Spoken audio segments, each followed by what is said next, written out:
Ya, halo, selamat malam teman-teman semua.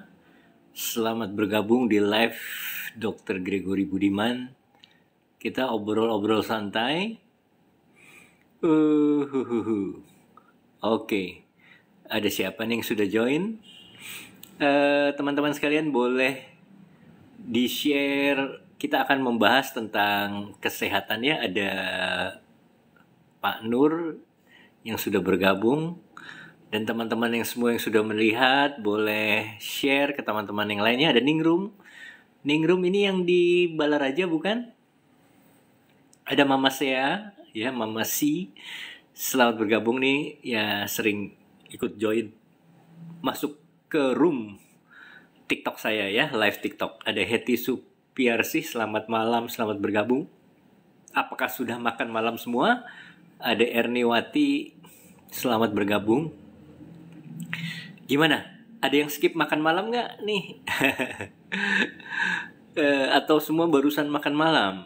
Ya, terakhir makan malam jam berapa? Ya, saya baru makan malam ya. Memang saya tidak skip, tidak melakukan intermittent fasting ya. Tapi kadang saya melakukan juga dan memang hasilnya cukup bagus juga. Jadi mengenai intermittent fasting itu boleh dilakukan pada beberapa orang saja, dan itu harus sebaiknya konsultasi ke dokter, karena tidak semua orang boleh melakukan intermittent fasting ya. Karena intermittent fasting itu membuat tubuh kita mengalami kelaparan selama 16 sampai 24 jam begitu ya.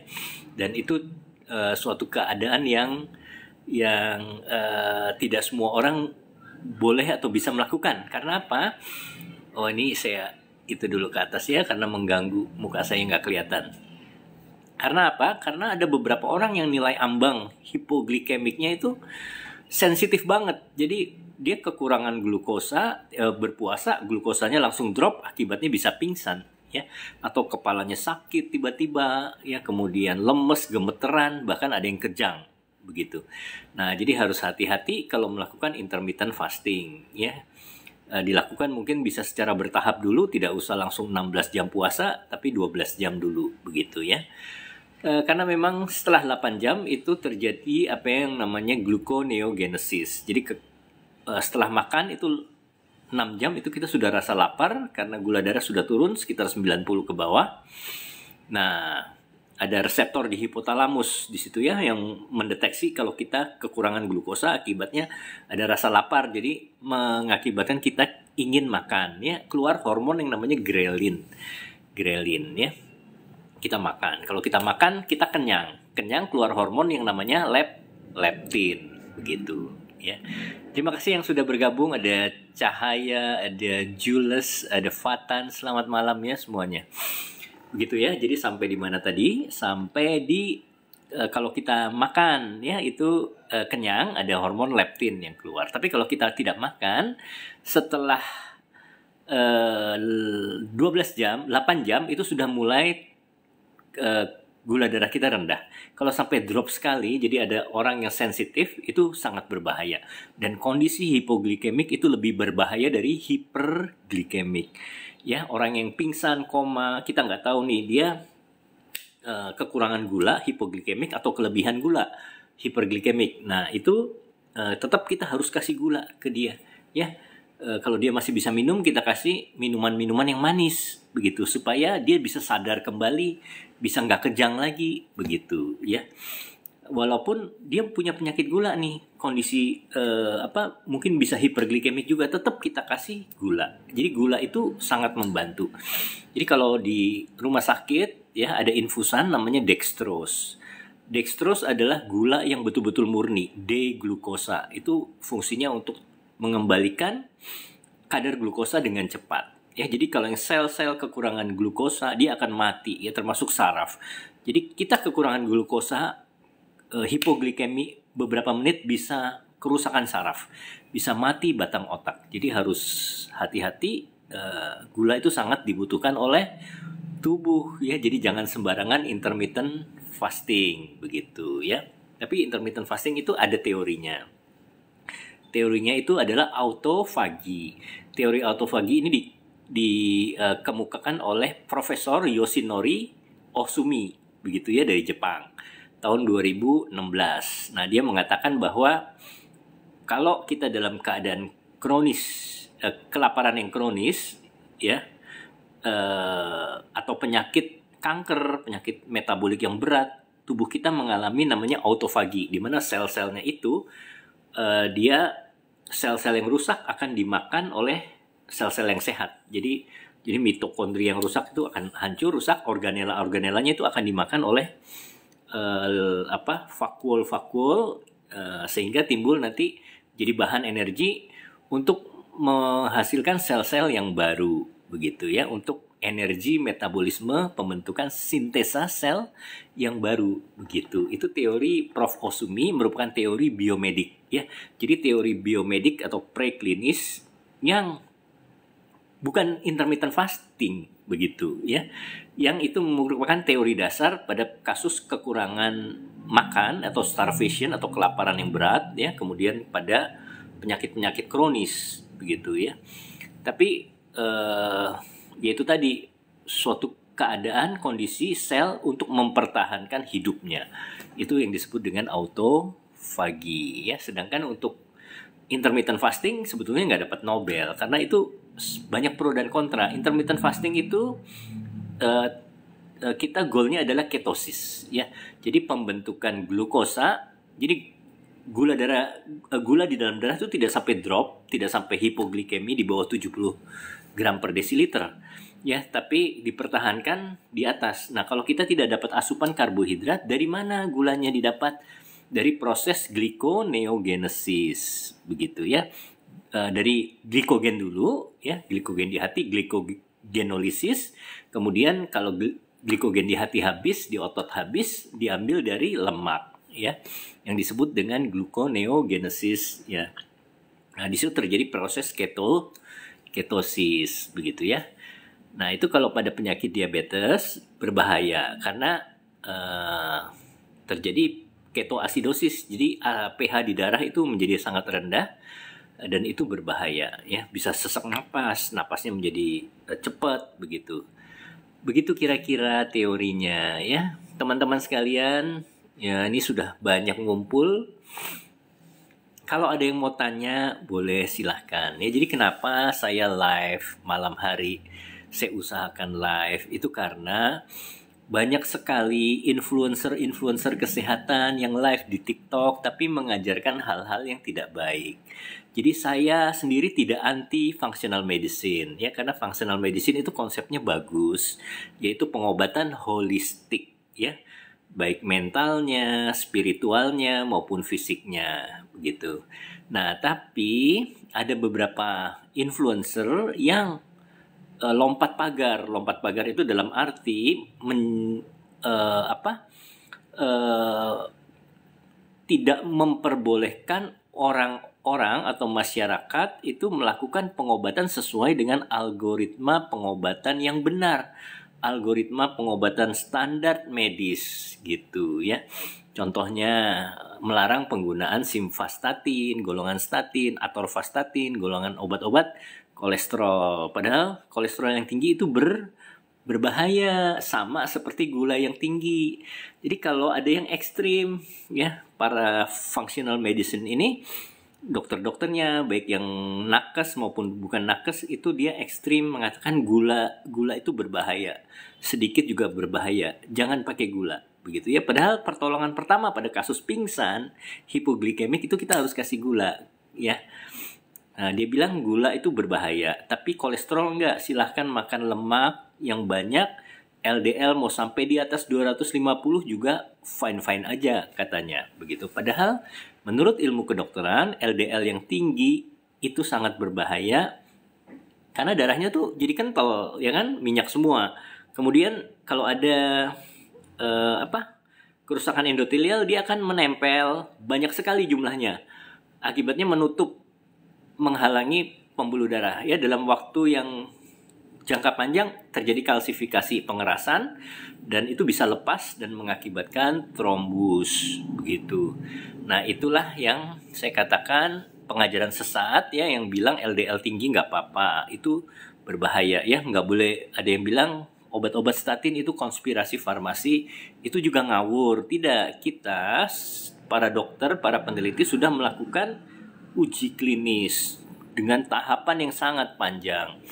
Dan statin itu memang sungguh bermanfaat. Jadi kita harus melakukan pengobatan yang rasional, begitu ya. Begitu kira-kira ya. Kalau ada metrep yang nakal ya, coba tanya Pak Nur, metrep yang nakal misalnya, "Dok, resepin kita mereknya ini," begitu ya. Merek ini dari ini, nanti kita kasih komisi. Ya itu beda lagi, begitu ya. Tidak semua dokter juga melakukan itu. Apalagi BPJS itu kan sudah ada e-katalog. Jadi obat-obat yang generik, obat-obat tertentu nggak bisa main dengan metrep atau perusahaan farmasi. Ini ada message, saya baca dulu ya.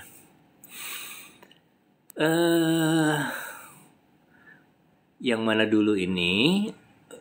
Pak Nur, pas SD info dari guru diabetes bukan dari kebanyakan makan mengandung gula. Ya, jadi diabetes itu genetik ya. Dasarnya adalah genetik. Ya, ada yang nggak suka makan gula kena diabetes. Ya, ada yang makannya sering manis-manis tapi kok nggak kena diabetes, begitu ya. Ada faktor genetik ya. Mau DM tipe 1, DM tipe 2 ada faktor genetiknya juga. Gitu ya. Dian, "Dok, kalau nyeri di bagian ibu jari kenapa ya itu?" Nyeri di bagian ibu jari, ya kalau nyeri itu macam-macam penyebabnya, bisa karena trauma, cedera otot, ya, bisa karena kalau misalnya asam urat, penumpangan asam urat, pembentukan tofus itu bisa juga. Jadi kita harus tahu penyebabnya. Ibu umur berapa juga, bisa juga karena perkapuran di urat-urat sendi, bisa juga mengakibatkan trigger finger. Terima kasih ya yang sudah bergabung. Selamat malam semuanya. Kang Lan, Ratna, yang belum follow tolong follow ya. Terima kasih nih siapa Imut Farica sudah follow ya. Tapi pas kerja di farmasi infonya kebanyakan konsumsi gula jadi diabetes. Yang benar yang mana ya? Jadi memang diabetes underlying-nya adalah genetik. Tapi pencetusnya antara lain pola hidup. Ya, pola hidup yang tidak sehat mencetuskan timbul manifestasi gula darah yang tinggi begitu. Jadi konsumsi gula, pola hidup yang tidak sehat itu faktor pencetusnya begitu Pak Nur ya. Oke. Siapa ini? Saya nggak bisa baca nih. Uli, ya dok, anak saya sudah 2 malam dirawat karena DBD. Wah, tinggal di mana ini Ibu Uli? Daerah Bekasi kah? Biasanya pasien DBD dikatakan sembuh berapa hari? Jadi begini, pada umumnya demam berdarah itu masa kritisnya itu pada hari ke-5 ya. Demam hari ke-4, 5 itu masa kritis karena trombositnya drop begitu. Nah, hari ke-5, 6, 7 itu masa kritis yang berbahaya. Nah, kita harus cermati betul-betul. Panasnya itu seperti pelana kuda. Jadi awalnya nggak terlalu panas, sumeng doang. Ya, kemudian hari kedua, 3 mulai tinggi. Keempat tinggi, hari ke-5 drop, turun. Jadi seolah-olah sembuh, tapi anaknya lemes, kepala tetap sakit, ulu hati mungkin sakit. Begitu ya. Seolah-olah senang nih ibunya karena panasnya sudah turun. Tapi justru itu fase yang berbahaya. Hari ke-5 sampai ke-7 itu fase yang sangat berbahaya karena bisa shock, tensinya drop karena kebocoran plasma. Ya, pembuluh darahnya karena trombositnya turun, pembuluh darahnya itu kayaknya bolong-bolong.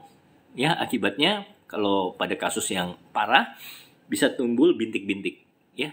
Tapi bintik-bintik di kulit ya, itu tanda-tandanya memang sudah parah. Di dalam tubuh kita mungkin sudah terjadi perdarahan atau bleeding. Nah, itu berbahaya sekali ya. Nah, setelah hari ke-7 trombosit mulai naik itu. Begitu ya, mulai naik lagi. Bisa trombositnya kan, trombosit normal itu sekitar 150 sampai 450 ya, 1000 ya. Nah, bisa turun sampai di bawah 100.000 bahkan sampai 0. gitu. Itu fase berbahaya, tapi setelah hari ke-8 itu dia mulai naik secara bertahap. Ya, asal tidak terjadi komplikasi. Kalau sudah terjadi komplikasi, perdarahan, shock dan lain sebagainya, bisa harus masuk ICU itu.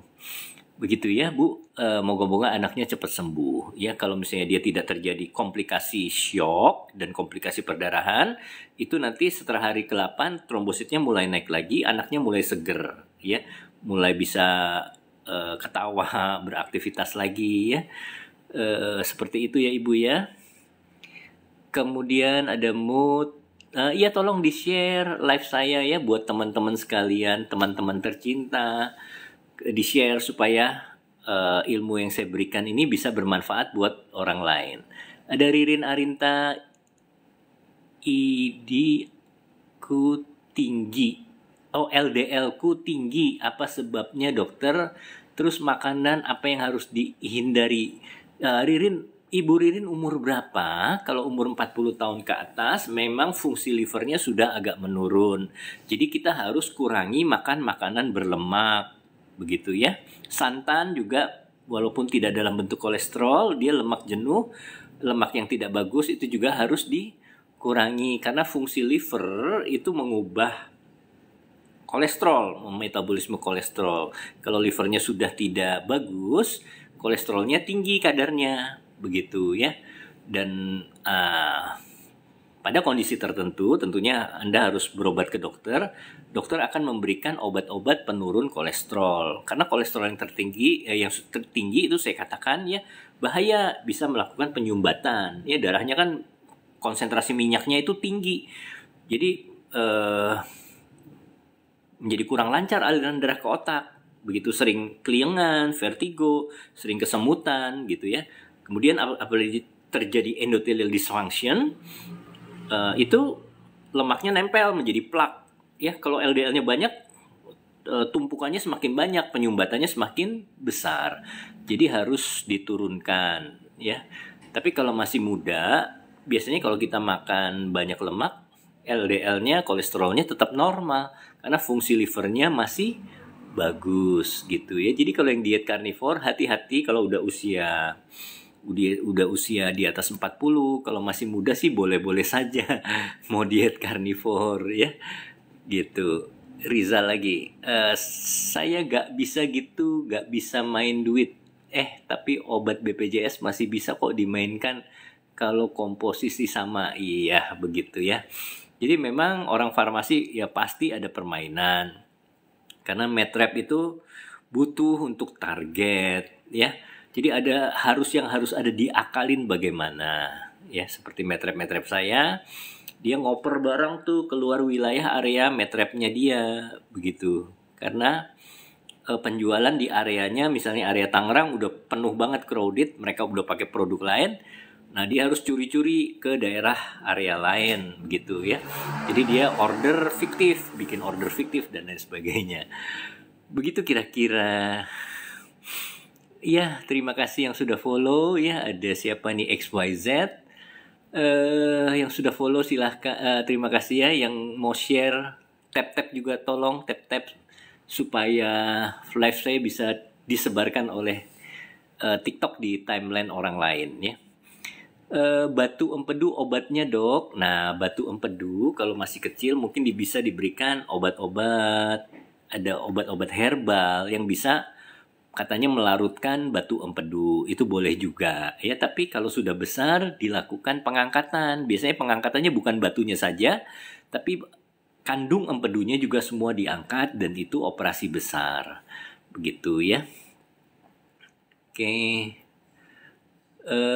Ada siapa ini, Tai ya, dok, pengapuran otak itu apa? Jadi semua organ tubuh, jaringan kalau sudah aging itu mengalami perkapuran atau kalsifikasi. Otak juga bisa mengalami atrofi, dia pengecilan, tapi kadang juga disertai dengan pengapuran atau kalsifikasi. Nah, itu biasanya fungsi otaknya akan mengalami penurunan seperti demensia, ya, menjadi pikun atau menjadi gemeter tangannya, Parkinson, seperti itu ya. Oke, terima kasih yang sudah follow semuanya. Kemudian ada Gulo, dok saya setelah sesar pinggangku seperti ditusuk-tusuk jarum, sakitnya luar biasa, apa itu saraf kejepit. Jadi di mana dulu lokasi sakitnya, nyerinya? Kalau misalnya di area kulit yang bekas jahitan, itu mungkin memang ada saraf yang kepotong kan, pasti nggak apa-apa, wajar. Tapi kalau sampai sakit sekali, silahkan kembali ke dokternya ya, nanti bisa diperiksa apakah ada masalah di jahitannya atau memang hanya efek ringan ya, yang disebut dengan parestesi begitu ya. Nah itu bisa dikasih obat-obat saraf. Oke, Bang Ali terima kasih sudah follow, Tria sudah follow ya. Yang lain yang belum follow monggo tolong di follow ya. Bisa lihat-lihat, klik profile saya, di situ ada showcase. Di sini saya nggak pasang keranjang kuning ya, karena saya sebetulnya dokter tidak boleh jualan ya.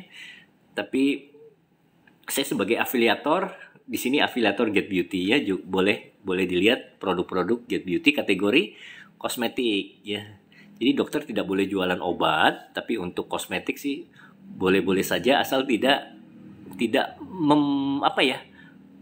memispersepsikan kosmetik sebagai pengobatan begitu. Kemudian ada Herawati, dok diabetes katanya bisa karena pola hidup, misalkan stres ya dok. Jadi diabetesnya sendiri itu underlyingnya adalah genetik ya. Yang memicu dan memperberat adalah pola hidup ya. Bisa stres juga, kurang tidur, kecapean, dan terutama makan ya. Makan yang terlalu banyak gula begitu, itu mengakibatkan, memicu gen dari diabetes itu manifest, muncul ya. Oke, kira-kira seperti itu ya Hera ya. Terima kasih, ada Otot Polos sudah follow. Otot Polos ya. Kenapa Otot Polos? Karena dia pasti penggemarnya saraf otonom. Kalau otot lurik itu sarafnya bukan saraf otonom ya, tetapi otot lurik itu sarafnya dari lower motor neuron di otak dan sumsum tulang. Oke. Jadi jarasnya piramidal dan ekstra piramidal yang mempengaruhi otot lurik ya. Kalau otot polos saraf otonom. Nurdin, dok kenapa ada kencing berbuntut? Kencing berbuntut. Waduh, saya masih belum tidak paham ini kencing berbuntut. Tolong dijelaskan lagi ya, apa maksudnya ya. Saya belum paham. Ada Husky, tadi makan tumis jamur tiram sesendok. Malam cekot-cekot tangan kanan. Ya, itu mungkin kadar oksalat ya. Jadi kadar oksalatnya tinggi, jadi terbentuk kristal. Ya, bikin nyeri, sakit ya. Itu kadar oksalat bisa, mungkin laktat juga bisa ya. Hasil metabolisme dari protein dari jamur tiram tersebut. Bisa juga ya, makanya jangan kebanyakan. Kemudian Dian lagi, dok nyeri di bagian ibu jari kaki, tapi kalau ditekan bisa nyetrum sakit. Itu kenapa ya? Yaitu mungkin sarafnya ya, saraf tepinya kena. Harus berobat ke dokter ya. Jadi pembengkakan pada ibu jari ya, entah itu uratnya ya atau perkapuran tulangnya terbentuk spur, itu bisa mengiritasi saraf tepi. Ya, kalau dipegang bisa rasa nyetrum, yaitu saraf tepinya kena. Kemudian Mama Krisna, assalamualaikum dok. Waalaikumsalam. Apa lagi nih? Ya, oke, yang belum follow tolong follow ya. Ini Lilis sudah follow, terima kasih. Bang Ali, malam dok, aku mau tanya, asam lambungnya istri saya sering kambuh. Nah, begitu ya. Kalau asam lambung istrinya sering kambuh, kita harus kasih sayang Pak. Ya, supaya istrinya tidak stres ya, bisa nyaman ya. Nah, kalau nyaman, tidak stres, asam lambungnya normal kembali begitu ya. Kemudian jangan minum kopi, jangan minum teh, apalagi perut kosong, karena itu mengandung kafein. Kafein itu meningkatkan asam lambung ya.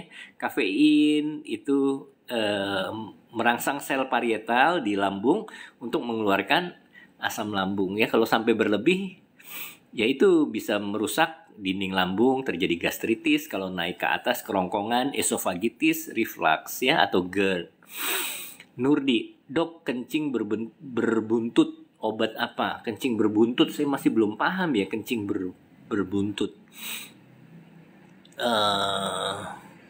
Kencing berbuntut ya, apa ya maksudnya nih? XYZ, dok, untuk penyakit asam urat kalau terus-terusan minum obat pereda nyeri gak bahaya dok? Nah itu dia. Jadi hati-hati, jangan sembarang minum obat ya. Kita kalau sakit sedikit kakinya dibilang asam urat, minum obat allopurinol, kemudian minum jamu-jamu asam urat. Padahal belum tentu begitu ya. Jadi harus periksa ke dokter. Kalau asam urat bukan dilihat dari nyeri atau tidak ya, atau dipencet sakit atau tidak, tapi harus diperiksa dari darah. Begitu ya. Ya nanti ada obat-obatnya. Pereda nyeri, kalau sampai nyeri banget kita kasih pereda nyeri, tapi yang penting adalah dicari sebabnya dulu, apa penyebab dari nyeri tersebut ya, harus diperiksa. Silahkan coba datang ke dokter ya. Oke, terima kasih yang sudah ngasih koin dan lain sebagainya, ngasih gift. Jangan lupa tap layar ya, kemudian di sharing ke teman-teman yang Anda cintai ya, supaya bisa ikut live saya juga di sini ya. Dok, badan sering kesemutan dan kram. Kenapa ya dok? Badan sering kesemutan. Bisa kekurangan elektrolit ya, gangguan keseimbangan elektrolit ya. Ini dugaan saya pertama, karena ada kesemutan di badan, kemudian kram juga, itu keseimbangan elektrolit terganggu. Minum coba kalsium, magnesium ya. Kalium juga boleh ya. Kalium seperti asparka itu boleh juga, untuk bagus untuk otot ya. Kalau buah-buahan, makan pisang ya. Kalsiumnya dari susu boleh juga. Gitu ya. Nah, itu selain itu suplemen yang bisa kita gunakan, kalsium, magnesium juga. Kalau kesemutan, vitamin neurotropik, yaitu vitamin B kompleks dosis tinggi seperti Neurobion 5000 itu boleh juga. Gitu ya. Kalau masih belum sembuh, silakan ke dokter ya, kita cari penyebabnya apa ya. Begitu kira-kira ya, Uyu, semoga bisa membantu. Nah, Mama Krishna sharing live ya, terima kasih Mama Krishna sudah di sharing. Kemudian Abdullah, malam dok, salam sehat dari Papua. Waduh, Papua, saya pernah ke Jayapura. Jadi dari ngajar di Jayapura di Papua Medical School tahun berapa tuh? 2009. Ya, setelah saya ke sana ada sedikit permasalahan di Papua, ditutup itu sekolah Papua Medical School. Ya, saya mengajar neuroanatomi di sana. Perjalanan kalau nggak salah 7 atau 8 jam. Ya, transit dulu saya dari Jakarta ke Denpasar Timika baru ke Jayapura. Terima kasih Ibu Elseria sudah nge-share live saya ya. Terima kasih juga yang sudah ngasih rendang chicken. Kemudian Mama Krishna, anak saya lambung suka kumat. Apa saja makanan yang nggak boleh dimakan dok? Anaknya umurnya berapa ibu ya? Jadi yang tidak boleh dimakan pada kasus gangguan lambung itu minuman berkafein ya. Contohnya itu tadi Coca-Cola ya, kemudian kopi, teh ya. Terutama jangan perut kosong. Kalau perut kosong lebih mudah mengiritasi. Kemudian makanan pedas juga harus dihindari. Minuman asam juga harus dihindari. Kalau mau minum jeruk harus bersama makan atau sesudah makan. Begitu ya Ibu ya, supaya tidak kumat. Dan faktor lain seperti stres ya, kemudian kecapean itu bisa juga meningkatkan asam lambung. Oke, ada Teratai sudah follow. Terima kasih yang belum follow, silakan follow dulu ya, tap layar. Kemudian Igoy, dok, varikokel harus operasi, gak ada cara lain? Ya, varikokel operasilah ya. daripada mengganggu testis nanti tidak subur begitu ya, menyebabkan tidak subur ya operasi ya. Menurut saya sebaiknya operasi ya, mungkin makin lama makin membesar takutnya komplikasi, bisa sakit, nyeri dan lain sebagainya ya. Varikokel itu pembesaran vena pada testis. Kalau teman-teman yang belum tahu artinya saya jelaskan ya. Oke, teman-teman sekalian yang masih belum kedapatan belum kelewatan saya jawab, bisa nanti chat ke WA saya, itu gratis ya, kita ngobrol-ngobrol ya. Tapi itu juga mungkin terbatas ya. Kalau penting sekali Anda bisa chat WA saya ya, jangan call tapi chat aja. Kemudian ada Tria, dok kenapa demam panas tinggi kadang panasnya turun, kadang panasnya tinggi, kalau pagi dingin. Nah, tingginya seberapa dulu nih? Kalau hanya 37 ya, itu subfebris. Kebanyakan itu karena mungkin daya tahan tubuh kita lagi kurang fit, cuaca kurang bagus, atau infeksi virus yang ringan seperti common cold. Tapi kalau panasnya tinggi, itu misalnya kalau pagi agak normal, siang normal, bukan normal sih, sekitar 37 sampai 38, 37,5. Tapi kalau malam itu bisa sampai sore, mulai maghrib bisa sampai 39, kemungkinan bisa typhoid atau tipes gitu ya. Tapi tipes itu panasnya tinggi sekali loh.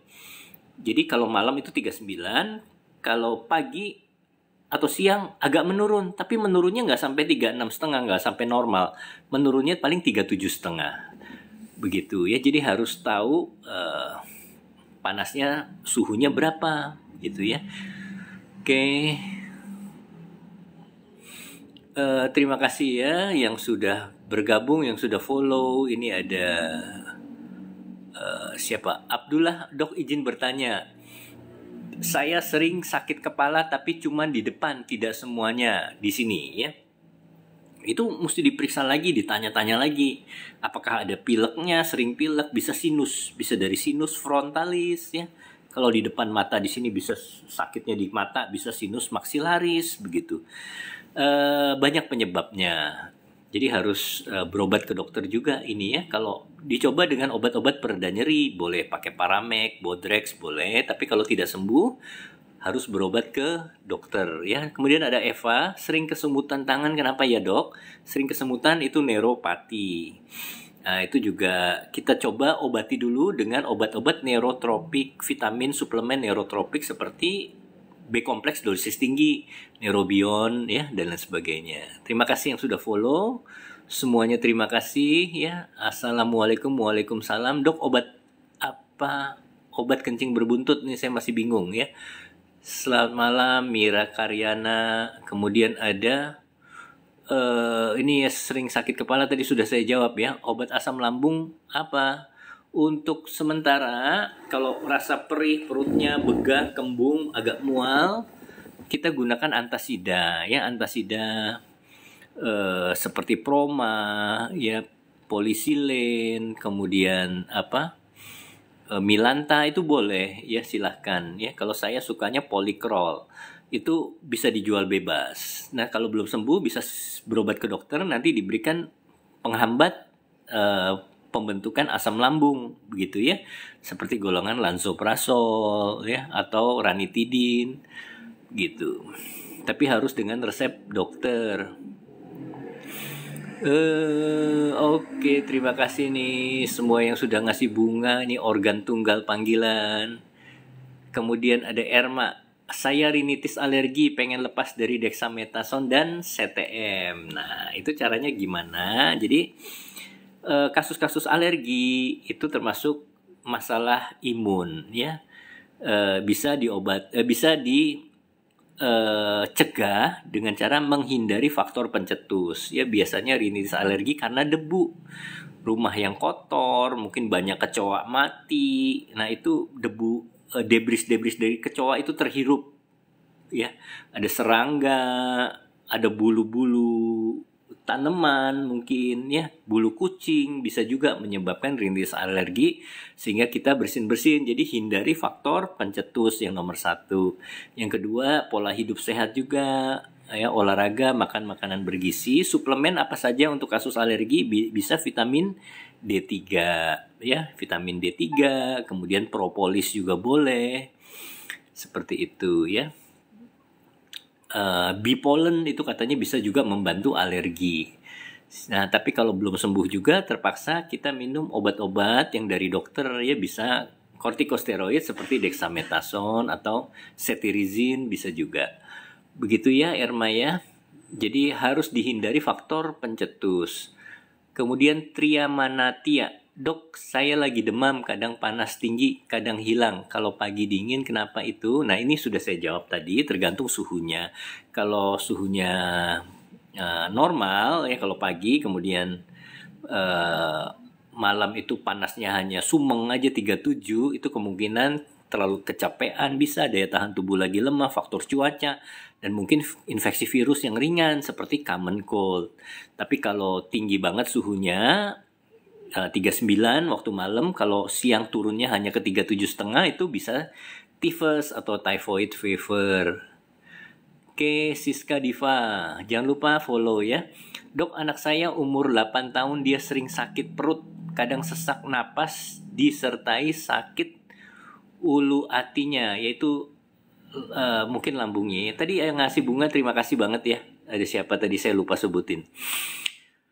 Ya, kadang sesak napas ya. Sesak napasnya nggak bunyi ngik-ngik kan, nggak bunyi batuk. Mungkin kemungkinan dari lambung begitu ya. Jadi lambung yang luka ya, yang mengalami gangguan atau dispepsia bisa menyebabkan sesak juga ya. Begitu ya, tapi anak 8 tahun sebetulnya jarang. Sebaiknya diperiksakan ke dokter anak ya, supaya diketahui faktor penyebabnya, dan terutama jaga makanannya ya. Makanannya coklat-coklat, minuman coklat itu jangan perut kosong juga karena mengandung kafein. Terima kasih Pak Edi Nurhan ya, sudah ngasih bunga. Rekaman nih yang diputar, rekaman apa ya? Kok rekaman? Saya tidak mengerti ini. Vincent, dok, pengobatan anemia berapa lama? Tergantung anemia apa dulu. Anemia penyebabnya macam-macam. Kalau hanya kekurangan zat besi, itu bisa suplementasi zat besi ya. Anemia defisiensi zat besi ya, bisa minum suplemen seperti sangobion, sangobion, hemabion, seperti itu. Begitu ya. Tapi kalau penyebabnya lain ya, misalkan ada gangguan pembentukan darah di sumsum tulang, nah itu silakan berobat ke dokter ya, kan akan diperiksa gambaran darah tepinya, jadi ketahuan nih tipe anemianya anemia apa. Bisa juga kekurangan asam folat ya, begitu ya kira-kira. Kemudian ada Juwita Datin, malam dok, izin menyimak, monggo silahkan ya, jangan lupa share ke teman-temannya, jangan lupa tap juga ya. Oh ya, sekali lagi kalau teman-teman sekalian lihat profil saya, masuk ke profil saya, itu ada showcase, saya afiliator dari Get Beauty ya. Get Beauty memang milik saya sendiri. Saya kali ini live hanya di akun pribadi saya. Begitu ya. Jadi bisa lihat-lihat produk Get Beauty adalah produk kategori kosmetik yang bisa dibeli bebas ya, untuk perawatan wajah sehari-hari. Kemudian Abdullah Idris, dok izin bertanya kenapa saya sering sakit kepala, sakitnya cuma di depan, tidak semua. Itu sudah ya tadi ya, jadi bisa sinus ya. Nah kita harus periksa lebih lanjut. Oke. Organ tunggal, terima kasih bunganya. Kemudian ada Boni, dok empedu setelah diangkat kenapa sering kembung? Betul ya, jadi empedu itu fungsinya sebagai emulgator, penghasil emulgator. Jadi kalau misalnya kita makan yang makanan berlemak, berminyak, dia bisa tercerna dengan pembentukan pembentukan apa istilahnya itu ya, jadi emulsi ya, sehingga bisa diserap. Nah kalau empedunya diambil, tentunya yang lemak-lemak itu menjadi tidak bisa diserap. Akibatnya ususnya itu ibaratnya kayak marah, dia peristaltiknya berlebihan. Jadi rasa sakit perut, timbul rasa sakit perut, tidak nyaman. Nah, itu harus diimbangi dengan obat-obatan enzim ya, seperti Enzyplex, Librozim, seperti itu. Biasanya ya, Boni ya. Dan kalau bisa usahakan jangan makan makanan berminyak. Oke. Kemudian Herawati, thanks dokter, terima kasih juga. Ada Siska Diva. Dok, apa anak 8 tahun bisa sakit lambung? Nah, mestinya tidak, ya jarang. Tapi bisa juga mengalami yang namanya dispepsia karena keseimbangan enzim-enzim di saluran pencerna pada anak kecil itu masih kurang bagus. Begitu ya. Jadi mukosa lambungnya masih kuat, tidak mengalami tukak lambung kalau pada anak kecil. Ya, tapi tetap makanan harus dijaga. Itu tadi makanan yang mengandung kafein seperti coklat, biasanya anak kecil kan suka coklat, minuman coklat. Itu harus dihindari. Dan kita juga harus tahu apakah anaknya alergi susu. Kalau alergi susu juga jangan dikasih ya, karena bisa menyebabkan dispepsia tadi. Oke. Lia Perdana, kencing berbuntut. Oh, inkontinensia urin. Iya. Oke, jadi inkontinensia urin. Ya, kalau inkontinensia urin ya jadi sering ngompol begitu ya, keluar sedikit-sedikit. Nah, itu apakah terjadi gangguan saraf? Itu harus diperiksa ya. Bagaimana persarafan yang menuju ke kandung kencing tersebut, gitu ya. Inkontinensia ya, bukannya itu ya, bukannya apa sih kalau anyang-anyangan disuria, bukannya. Kalau disuria beda lagi karena infeksi. Kalau inkontinensia itu gangguan saraf yang menuju pada kandung kencing. Oke, ada Nur Shiva, Dok, GERD bisa sembuh gak? Lambung udah bengkak. Jadi usianya berapa dulu ya? Kalau misalnya sudah umur, memang seringkali permasalahan lambung kronis di mana sfinkter kardianya tuh sudah lemah, ya itu menyebabkan sering terjadi GERD. Nah, itu yang penting bisa dikontrol, bisa dikendalikan dengan cara itu tadi, pola makan yang benar, terus jangan sampai stres karena stres memicu peningkatan asam lambung. Jadi asam lambungnya harus dikurangi dulu supaya dia tidak penuh dan tidak naik ke atas, begitu ya. Bisa dikontrol ya, sembuh total mungkin tidak bisa karena sudah terjadi kelemahan pada sfinkter kardia. Sfinkter kardia itu klep yang ada di atas lambung ya. Sebetulnya klepnya bukan klep anatomical tapi klep fungsional. Oke. Terima kasih ya yang sudah join. Ada Lita. Wah, Lita nih malam-malam belum tidur ya. Ada gula-gula. Ada Abdullah. Dok, izin bertanya kenapa saya sering sakit kepala bisa setiap hari. Nah, iya. Itu tadi ya. Banyak faktor pencetusnya. Kita harus tahu cari faktor pencetus ya. Kalau dari pola hidup sendiri, apakah kita suka bergadang, banyak pikiran, terlalu lelah, kurang tidur, itu bisa jadi faktor pencetus gitu ya. Atau perubahan cuaca atau perubahan suhu, kita misalnya dari luar udara panas, di dalam AC dingin banget, itu juga bisa terjadi sakit kepala ya. Nanti silakan berobat ke dokter. Kalau saya biasanya yang kalau kasus sering sakit kepala, terutama saya memberikan obat yang melancarkan aliran cerebrovaskuler dari jantung ke otak gitu. Karena kalau sudah sering migrain, sering headache ya, sakit kepala, kemungkinan pertama itu gangguan sirkulasi dari aliran darah ke otak gitu ya. Kemudian Hoiru Azem. Tapi tetap juga kalau misalnya sakit banget itu kita mesti periksa ke dokter saraf. Kemungkinan kan kita ada kemungkinan lain juga yang mungkin harus kita cermati. Hoiru Azem. Dok, kalau lemas syahwat obatnya apa, Dok? Nah, lemas syahwat itu tidak bisa ereksi ya pada laki-laki. Nah, itu obatnya apa? Olahraga. Pertama ya, makan makanan yang sehat, olahraga itu dulu dicoba. Karena olahraga itu sangat membantu memperkuat fungsi seksual kita ya. Kalau masih belum bisa juga, kita periksa ke dokter apakah Anda underlying disease seperti penyakit kencing manis itu menyebabkan disfungsi ereksi juga. Yang mungkin perokok berat ya, kemudian terjadi aterosklerosis itu juga menyebabkan lemas syahwat. Ya, obat-obatan yang bisa membuat melancarkan aliran darah ke penis itu adalah sildenafil ya, tapi harus dengan resep dokter. Ada tadalafil, ada sildenafil ya, bisa dicoba. Ada raju ya. Kalau badan sebelah dari kepala sampai kaki seperti kesemutan. Nah, ini harus berobat ke dokter saraf. Segera berobat ya.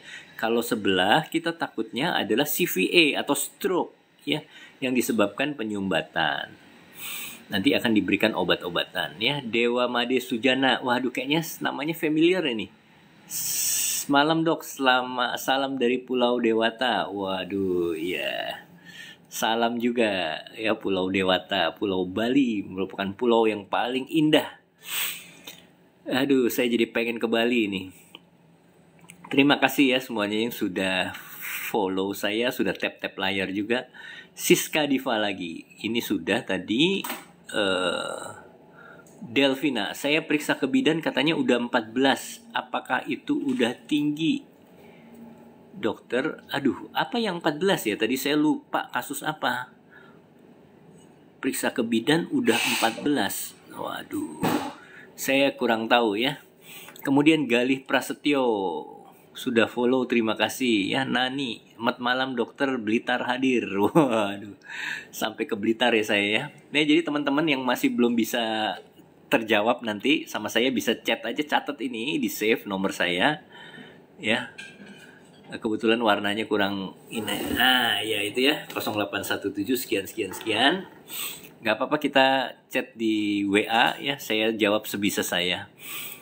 Kemudian Herawati, dok ngaruh tidak ya diabetes dengan olahraga? Iya, jadi faktor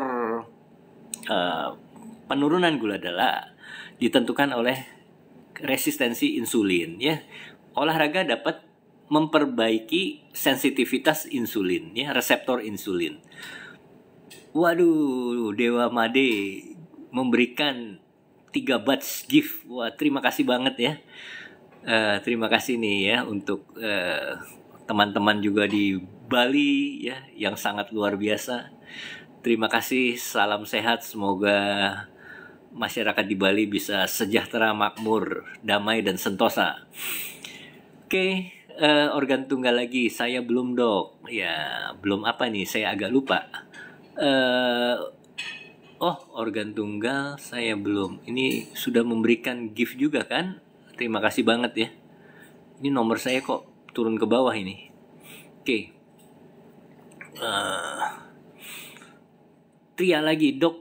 Kalau malam nggak panas, panasnya nggak tinggi banget, kayak demam. Nah, itu hanya infeksi virus, mungkin common cold. Ya, tingkatkan daya tahan tubuh dengan suplemen boleh juga ya, seperti vitamin Z dan zinc ya. Kemudian kalau herbalnya itu bisa meniran seperti Stimuno, Echinacea ya, Imbus itu boleh juga. Ya, tingkatkan daya tahan tubuh. Pakai tolak angin juga boleh ya, ada tolak angin itu yang untuk meningkatkan daya tahan tubuh. Juwita Datin, dok izin saya baru keluar opnam positif tipes tapi masih pusing dan gak enak napas seperti pendek. Ya, itu mungkin fase recovery. Gak apa-apa ya, makan makanan bergizi, jangan terlalu capek-capek juga. Kemudian minum suplemen ya. Oke, yang penting profil hematologinya sudah normal kembali ya. Ada Tria lagi, cuman kadang panas kalau pagi, dingin bentar aja, panas demam biasa, nggak apa-apa ya, jadi nggak usah khawatir, nggak usah dipikirkan ya, makan makanan bergizi, suplemen ya, nggak usah terlalu khawatir kalau cuma sumong-sumong sedikit ya. Kalau masih bisa bekerja, semangat, tidak lemas, kembali bekerja. Yang penting pikiran kita tenang ya, pikiran itu jauh lebih penting. Bina Sehat Holistic Care, kalau sudah GERD sampai kecemasan tinggi, insomnia, kayak orang stres, solusinya dong. Jadi GERD bisa disebabkan oleh psikis yang disebut dengan psikosomatik. Jadi silahkan berobat ke psikiater ya, karena penyebabnya itu kemungkinan anxiety, kecemasan ya, sampai insomnia segala ya, sampai stres. Nah itu ya itu tadi, coba cari pemicu masalah yang membuat Anda itu stres ya. Usahakan hindari orang-orang toksik, mungkin ya, masalah-masalah yang kerjaan yang terlalu berat itu kita hindari. Ya, kalau masih belum bisa juga silahkan datang ke psikiater. Gitu ya kira-kira ya. Ada terima kasih nih gift-nya nih Tria, ada Rizal juga ngasih nasi mulu nih, nanti saya gemuk. Kemudian organ tunggal ngasih gift juga, terima kasih ya. Banyak banget ini yang ngasih gift ya. Oke. Alhamdulillah kalau malam nggak panas ya. Oke, ini tadi sudah ya. Jadi nggak usah khawatir ya Tria ya. Kemudian Faizal, dok kaki saya sakit asam urat, sudah ke dokter tapi setelah obat habis sakit lagi. Nah itu mungkin dikasih analgesik atau kortikosteroid ya. Jadi harus dicari penyebabnya dulu, kenapa sampai sakit kakinya, sakitnya di sebelah mana. Kalau di tapak, di tumit, kemungkinan plantar fasciitis ya. Kebanyakan kalau orang sakit di tumit malah disuruh jalan di atas kerikil, pakai sendal terapi yang ada duri-durinya. Itu salah besar, nggak boleh, malah tambah sakit dan tidak sembuh-sembuh dan akan tambah sakit parah gitu. Jadi kalau Anda mengalami sakit di tumit, kaki, plantar fasciitis, gunakan sendal yang empuk, sepatu yang empuk, bangun tidur di rumah juga pakai sendal ya, supaya tidak sakit kakinya. Nanti lama-lama sembuh begitu ya. Jadi jangan sampai kita nyeker, jangan sampai jalan di atas kerikil atau pakai sendal terapi yang ada duri-durinya, itu nggak boleh. Dok, numpang nanya kalau lemas syahwat apa solusinya, itu sudah tadi ya. Oke, bahas vitamin D. Vitamin D sekarang ada aliran yang bagi saya itu agak sesat ya. Karena itu jualan, semua yang ngomongin vitamin D dosis tinggi itu jualan. Ya kadar vitamin D normal di dalam tubuh kita 30 sampai 80 ya, tapi dirubah sama mereka menjadi 100 sampai 140. Disuruh minum vitamin D, bahkan suntik 500.000 unit vitamin D.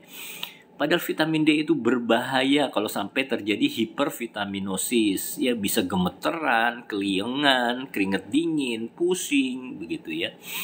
Jadi minum vitamin D secukupnya, jangan berlebihan. Begitu ya. Yang jualan vitamin D 10.000 unit itu tidak BPOM ya.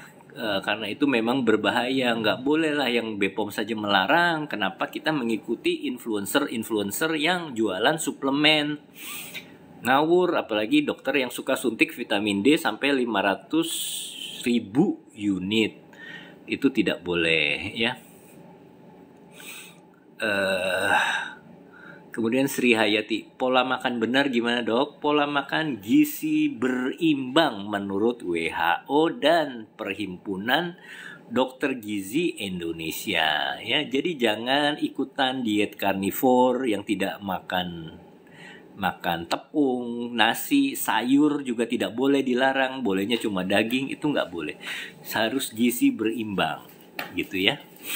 Oke, semoga apa yang saya katakan ini bisa bermanfaat. Tolong di-share ke teman-temannya juga. Saya sebetulnya ada VT tentang kolesterol, tentang diet ketosis, fastoketosis dan lain sebagainya. Bisa lihat di timeline saya ya, timeline yang sudah lama. Nanti saya usahakan untuk terus buat VT supaya kita tercerahkan, supaya kita tidak tersesatkan begitu ya. Karena banyak sekali pada zaman COVID dulu orang meninggal karena mengikuti cara-cara yang salah.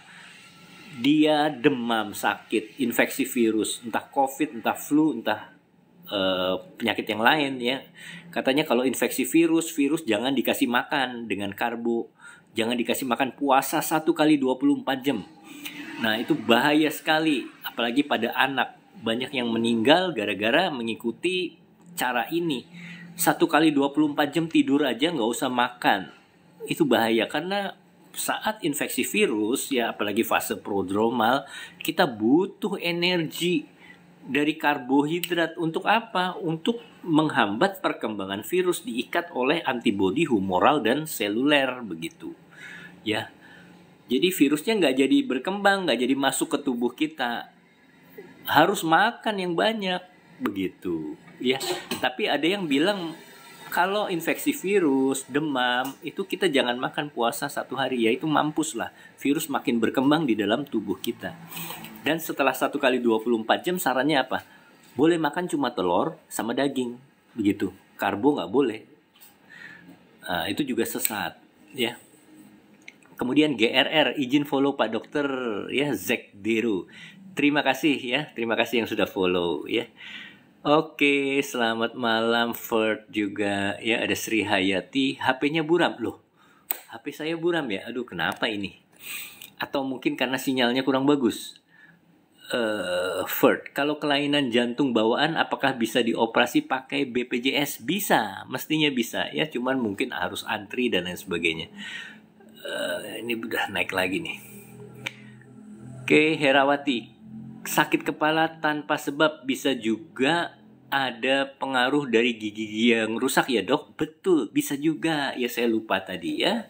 Jadi kalau sakitnya di depan di sini bisa juga dari sinus maksilaris yang diakibatkan infeksi gigi atas ya, gigi molar 1, molar 2 begitu.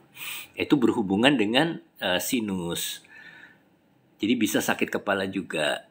Nah, Sri Hayati, ciri-ciri orang yang harus pasang ring apa dok? Ring jantung ya, itu penyempitan pembuluh darah koroner, PJK, penyakit jantung koroner.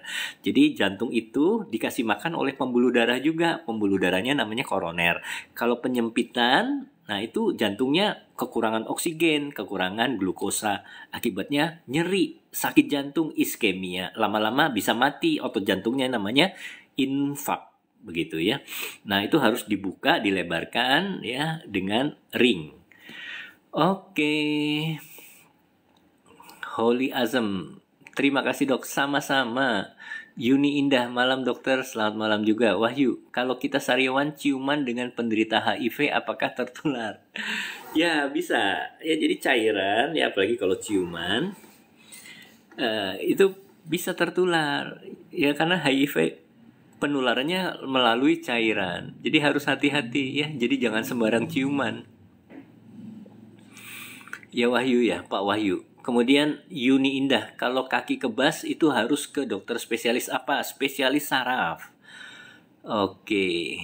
Sari Ayu, dok kalau pengapuran makanan apa yang harus dipantang? Pengapuran itu yang jelas radikal-radikal bebas. Sorry ini ya, Sari harus verify to continue. Jadi setiap 1 jam itu kayaknya ada warning dari TikTok ya. Oke ya. Duita Datin ya mau pamit ya. Oke, istirahat ya, selamat istirahat ya, semoga sehat selalu ya. Oke ya. Tadi pengapuran ya, makanan yang bergizi, sayuran, buah-buahan itu banyak antioksidannya. Jadi bisa mengurangi proses pengapuran. Tapi apakah bisa menghilangkan pengapuran tersebut? Susah, ya. Tapi kita harus jaga progresivitasnya supaya tidak terjadi perkapuran lebih lanjut. Ya, jadi jaga makanan, minum vitamin, suplemen, antioksidan. Oke, kemudian ada Barbie, terima kasih ya sudah join. Kemudian Nurma, dok kenapa penderita jantung bengkak, mual, badan lemas, dan keringat dingin terus? Iya betul, ya jadi jantung bengkak biasanya terjadi dekompensatio cordis, yaitu kelemahan otot jantung. Karena jantung berfungsi untuk memompa darah ke seluruh tubuh. Kalau misalnya kurang, daya pompanya kurang, maka tubuh kita kekurangan oksigen sehingga jadi gemeteran, lemas begitu ya. Naik tangga sedikit udah ngos-ngosan. Oke Nurma, ya Ibu Nurma ya. Kemudian ada Hera, M. Faisal, coba cek giginya apa ada yang rusak. Ya betul ya, jadi kita harus cek gigi juga kalau sakit kepala. Kalau ada yang rusak kemungkinan bisa dari gigi. Terima kasih ya semuanya ya. Ada Herdi yang sudah memberikan gift. Terima kasih nih Pak Herdi. Oke. Ada tria lagi, dok. Jadi saya harus minum obat apa, paracetamol apa, supaya pusing. Soalnya pusingnya juga makan gak selera, biar selera. Ya jadi pusing apa sakit kepala nih. Kalau pusing keliangan muter. Keliangan muter Anda boleh minum Antimo aja deh. Yang ada over the counter itu obat Antimo. Tapi kalau sakit kepalanya itu minum analgesik. Bisa paracetamol, ya bisa Bodrex, Paramex dan lain sebagainya itu boleh. Tapi kalau belum sembuh juga harus pergi ke dokter, ya konsultasi ke dokter, nanti bisa diperiksa semuanya, tensinya apakah normal, profil lemaknya bagaimana dan lain sebagainya. Oke ya, saya pikir itu dulu ya. Ini saya mau nunjukin minuman saya nih karena udah aus banget. Baru ngomong 1 jam udah aus. Saya kali ini minum air putih saja. Oh, itu air putih. Karena habis ini mau tidur ya. Kalau kemarin saya minum teh kental. Ini ada yang kepencet ya. Kalau minum teh, kalau saya masih mau kerja lagi sampai jam 1 malam, saya minum teh atau kopi. Enggak, saya udah nggak minum kopi ya karena lambungnya nggak tahan. Nah, ini saya tunjukin nih gelas saya nih. Pemberian dari Pak Nur Arijal.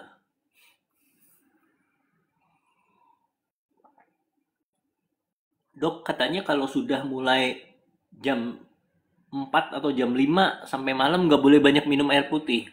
Enggak juga. Kamu kalau aus itu tandanya kekurangan cairan. Minum kapanpun juga. Gitu ya. Jadi jangan dibatesin. Ada yang bilang banyak minum dari jam 8 sampai jam 2 siang. Kalau udah jam 4 ke atas jangan minum air putih. Itu ngawur gitu. Banyak influencer-influencer yang ngawur ya. Kalau kita kerja keringetan, pasti haus, ya harus minum meskipun itu malam hari gitu ya.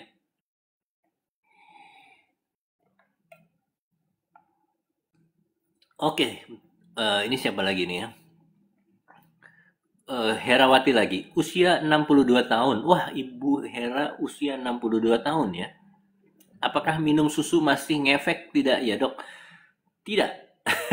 Jadi susu yang fortifikasi boleh. Jadi susu tersebut difortifikasi dengan kalsium. Itu boleh ya. Kemudian rendah lemak. Itu boleh ya. Difortifikasi dengan mungkin ada vitamin D3-nya juga, ada eh, omega 3 itu bagus boleh ya. Tapi kalau susu biasa itu nggak ada guna. Ya, atau mungkin minum suplemen aja lebih efektif ya. Ya, oke. Terima kasih ya. Ada official cerdas sudah bergabung, ada Kindi. Jadi begitu ya. Saya live di akun Gregory Budiman ya. Kalau kemarin kan pakai akun Get Beauty ya, sekarang saya pakai akun pribadi.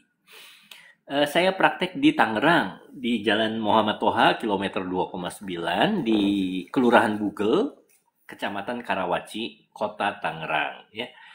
Gitu ya, silakan kalau yang mau mampir bisa mampir ya ke klinik saya. Dan klinik saya itu selain pengobatan umum juga ada perawatan wajah ya.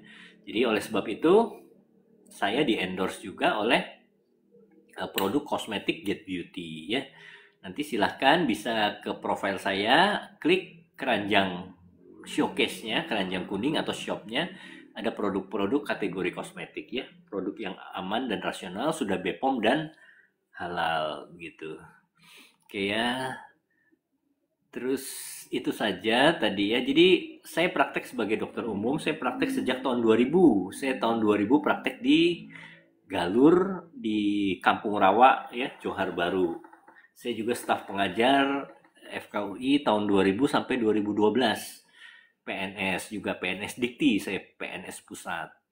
Tapi tahun 2012 saya resign karena apa? Karena pindah ke Tangerang saya ya. Waktu itu FKUI pindah masa transisi harus mengajar di Salemba dan mengajar di Depok juga gitu. Jadi saya pikir terlalu jauh saya dari Tangerang dan waktu itu Jakarta macet banget, akhirnya saya resign.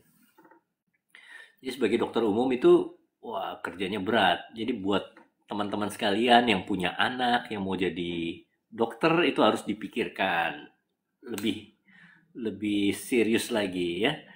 Karena dokter itu intinya adalah pengabdian ya. Saya juga pertama praktek ya misalnya di daerah Kampung Rawa itu daerah tawuran, di daerah Galur itu daerah tawuran. Jadi setiap hari itu hampir terjadi tawuran. Kita nggak bisa terima pasien karena orang yang luka karena tawuran, kena batu, luka, robek, ada yang kena senapan ya, senapan angin, kena mimis itu kita harus keluarin pelurunya, kita harus jahit. Belum waktu itu ada musuh yang menyerang klinik kita. Waduh, repot banget ya. Ada pasien yang baru kita jahit digebukin di situ. Jadi berantemnya di klinik saya begitu. Itu jadi dokter memang kita harus siap sedia. Ya waktu saya pindah ke Tangerang, praktek di Tangerang juga pasien kasus kecelakaan, nggak ada identitasnya, nggak ada nomor HP-nya, juga orang yang gotong ke klinik kita juga sudah sudah pada pulang karena nggak ada yang kenal. Ya bingung tinggal kita. Akhirnya saya manggil orang untuk bawa ke rumah sakit ya karena dia geger otak, kejang-kejang. Ya ya kalau perdarahan luka-luka bisa saya jahit tapi itu nggak penting. Yang penting itu adalah perdarahan di dalam, perdarahan otaknya. Jadi saya harus sewa angkot itu. Cari-cari juragan angkot. Kita yang bayarin malah ya, kita yang bayarin, kita yang bawa ke rumah sakit. Begitu. Oke, kemudian Alia Khairunisa, halo, salam kenal ya. Dokter, anak saya ya kena jantung bocor, selain nggak operasi, ada lagi nggak? Harus operasi ya Bu ya. Jadi ikuti saran dokter, daripada nanti gedenya bermasalah dan tidak bisa dioperasi lagi. Jadi misalkan ya kasus atrial septal defect ASD. Nah, itu kadangkala dengan seiringnya waktu itu seolah-olah bisa sembuh. Jadi anak-anak yang mengalami masalah katup jantung bocor ya sering tiba-tiba biru, ngos-ngosan gitu ya. Nanti umur 3, umur 4, 5, 6, 7 kok berangsur-angsur seperti sembuh. Padahal itu adalah proses Eisenmenger. Ya, jadi nanti setelah umur 7 tahun terjadi Eisenmengerisasi. Nah, sehingga anaknya tadi kan yang seolah-olah sembuh, tapi nanti malah tambah parah dan tidak bisa disembuhkan. Jadi sebaiknya ikuti saran dokter, kalau harus dioperasi ya dioperasi ya. Penting untuk masa depan anak ibu ya. Sayang ya Dok, resign dari PNS tapi ilmu di mana saja bisa diterapkan. Iya betul Bu ya. Jadi memang sangat disayangkan. Dulu saya juga dihalang-halangi supaya tidak resign ya. Saya 3B dari Dikti begitu. PNS Dikti. Tapi bagaimanapun saya harus resign karena efektivitas dari pekerjaan saya menjadi berkurang karena saya tinggal di Tangerang dan juga membuka bisnis Get Beauty. Oke, sakit kepala. Desi Ratna, Dok, kalau pandangan sering tiba-tiba gelap, sinkop namanya. Ya, kenapa ya? Mama saya barusan ngeluh. Jadi tiba-tiba gelap itu karena aliran darah yang menuju otak sangat berkurang, tiba-tiba berkurang. Ya, biasanya karena kelelahan, kurang tidur, begitu ya. Kita harus cek juga kadar kolesterolnya. Kemudian tensinya juga bisa drop atau bisa terlalu tinggi. Karena terlalu tinggi itu terjadi penyempitan juga pada pembuluh darah perifer. Ya, pembuluh darah yang menuju ke otak juga mengalami penyempitan bisa juga. Gitu ya. Kalau sampai sinkopnya lama ya atau gelapnya lama, kemudian sampai muter muntah, itu harus segera berobat, takutnya bisa TIA. TIA itu transient ischemic attack atau yang disebut dengan gejala stroke ringan. Gitu ya Bu Desi ya. Terima kasih ini Pak Rijal semua gift-giftnya yang sangat banyak buat saya. Kemudian ada Alia, terima kasih ya Dok sarannya. Sama-sama Ibu Alia, selamat malam ya. Oke teman-teman sekalian, jadi untuk live kali ini saya rasa cukup sekian. Mohon teman-teman yang belum follow tolong follow. Kemudian bisa share akun saya kepada teman-teman yang lain. Di akun saya ada showcase-nya juga, produk-produk Get Beauty, bisa lihat-lihat di situ ya. Jadi kita punya produk cleansing, sabun ya. Sabun untuk kulit sensitif, sabun untuk kulit berjerawat, berminyak, kemudian Ada Pro Moist, ada toner, ada krim siang, krim malam, sunscreen gitu. Silahkan buat ibu-ibu, laki-laki juga boleh ya. Boleh mampir ke showcase atau toko saya. Ibu Herawati, thanks ya dok untuk penjelasannya tentang kesehatan. Sama-sama ibu, izin pamit ya dok. Nanti saya WA untuk kosmetiknya. Monggo silahkan. Terima kasih ibu ya.